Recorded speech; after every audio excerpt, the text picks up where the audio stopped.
And he causeth all, both small and great, rich and poor, free and bond, to receive a mark in their right hand or in their foreheads, and that no man might buy or sell, save he that had the mark, or the name of the beast, or the number of his name. Here is wisdom. Let him that hath understanding count the number of the beast, for it is the number of a man, and his number is 666.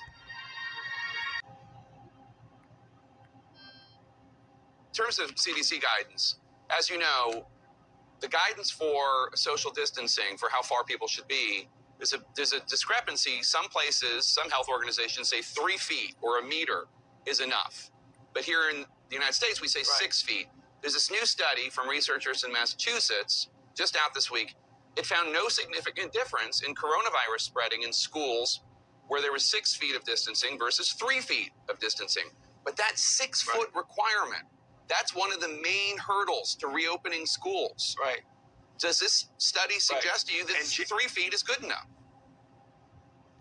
It does indeed, and that's exactly the point I'm making, Chuck. What the CDC wants to do is they want to accumulate data, and when the data shows that there is an ability to be 3 feet, they will act accordingly.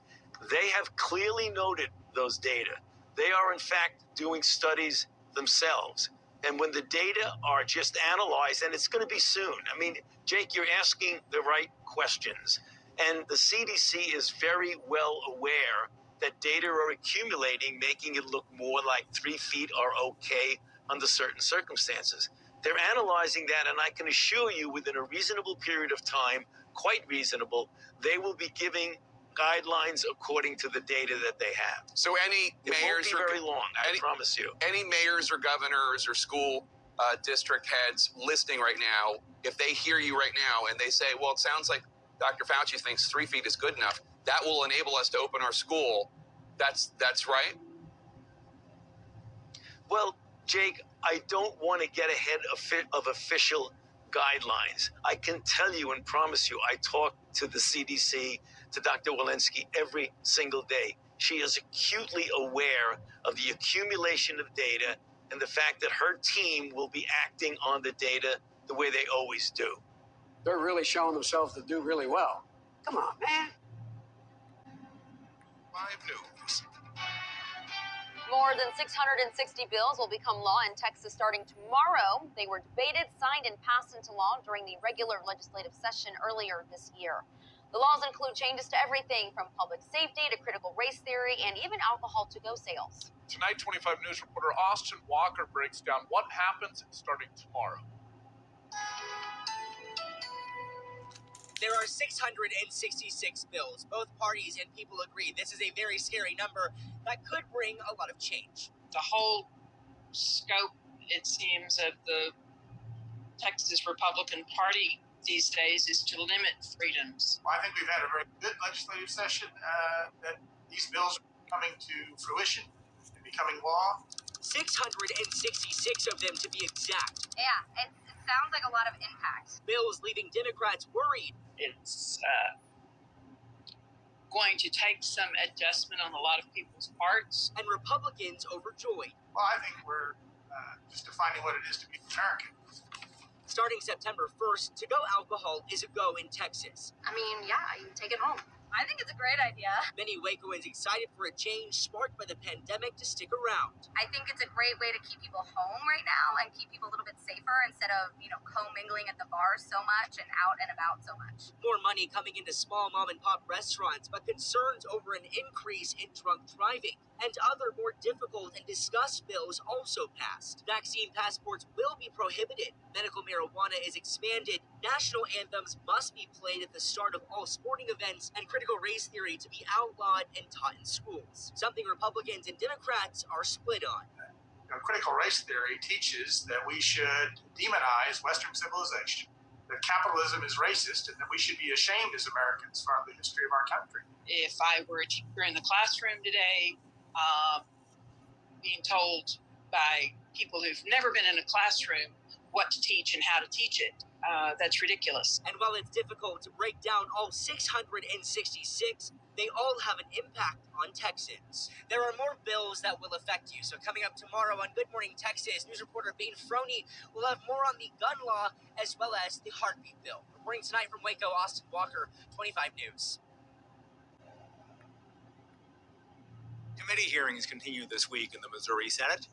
Tuesday morning, the Missouri Senate Transportation, Infrastructure, and Public Safety Committee heard nearly 2 hours worth of testimony on Senate Bill 666.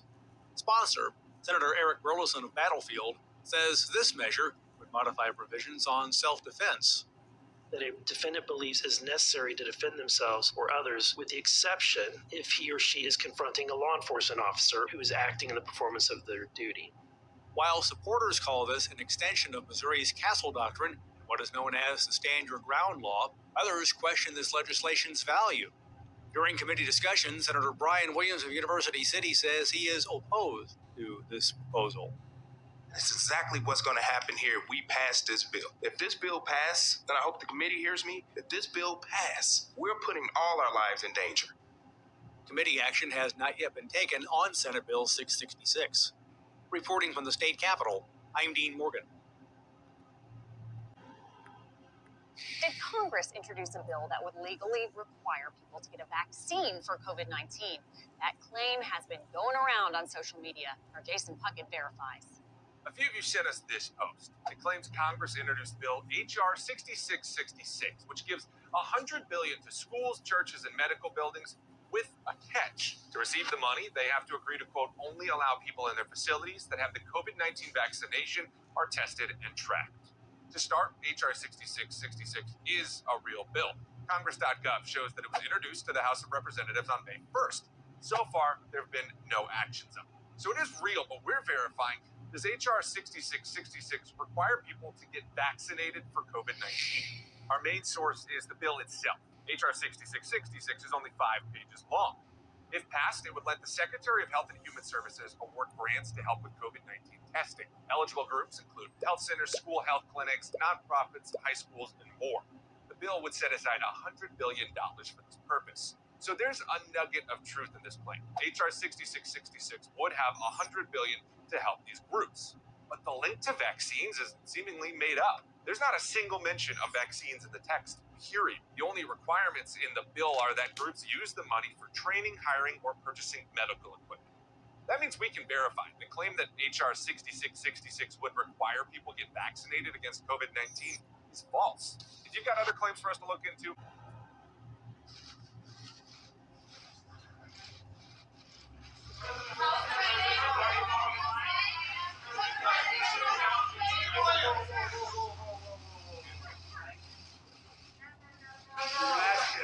different questions tonight. They're all legit.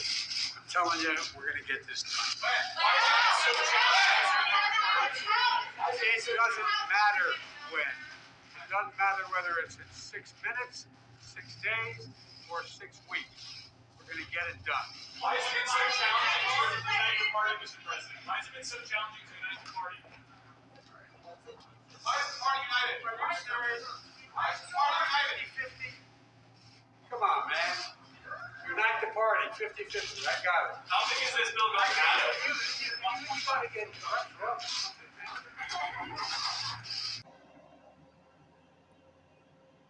lest Satan should get an advantage of us, for we are not ignorant of his devices.